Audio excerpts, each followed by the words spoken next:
Now, in the midst of its bitter oil dispute with Sudan, South Sudan has developed an alternative plan to transport its oil through Kenya. The two nations signed an agreement on Tuesday that will establish a pipeline from South Sudan oil fields to the Kenyan port of Lamu. Southern officials say construction will start as soon as possible, but no completion date was announced. I spoke with John Tanza, host of VOA's Sudan in Focus radio program, about the oil dispute and Kenya as an alternative oil route. There has never been a formal agreement between Sudan and South Sudan on oil. What has been there is what is being referred to as a temporary agreement in terms of how much Khartoum will charge South Sudan for using its pipeline. And right after that agreement was signed, Juba started accusing Khartoum of stealing their oil and charging them for what is not supposed to be there. But the latest development came as a result of Juba saying that Khartoum is storing crude oil in different locations, and this crude oil has been taken without their information, and they're saying this is broad daylight robbery. And Khartoum is saying they are taking this oil because of Juba's failure to pay its dues.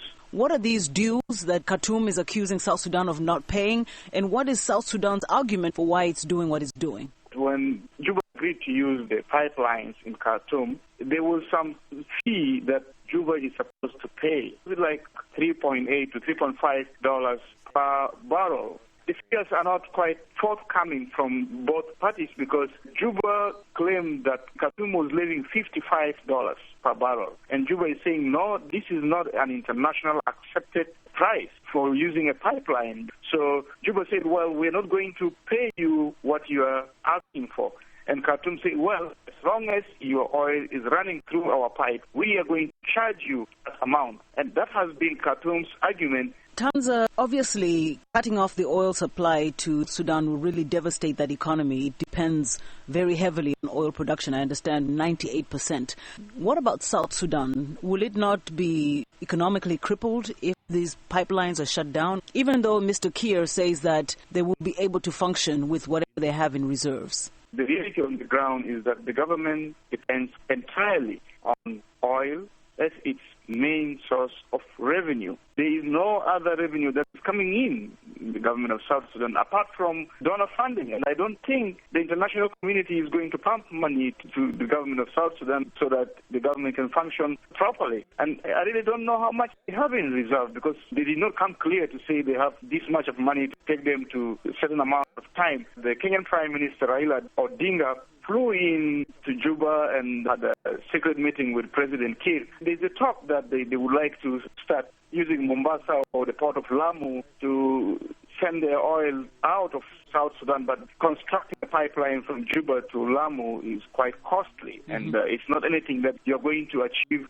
within a week or two, or even 6 months. So it's not a good sign. Now, is there any way that South Sudan could recall this order for oil production to stop within 2 weeks? Is there some positive reaction they're expecting from Khartoum, or there's no resolving it right now? The chairperson of the African Union Commission, John Tanza, urged the two countries to resolve the situation amicably. And high-level U.S. government officials are also visiting South Sudan to speak with the leaders to reverse their decision. So it looks like the international community is stepping up efforts to negotiate between the two countries to resolve this issue peacefully and in a way that is economically beneficial to both countries. How much of what is going on with the oil dispute right now an indication of really how bad things can get again between South Sudan and Sudan? Is this really creating reasons for concern? It is a reason for concern because Khartoum is broke and they depend entirely on the oil in the south. And if you look at it carefully, both sides are looking at the oil as their main source of income. And when there is a mutual interest in any situation, it could result into a disagreement that might give birth to conflict. That was John Tanza, host of VOA's radio program Sudan in Focus, speaking with us from Juba, South Sudan.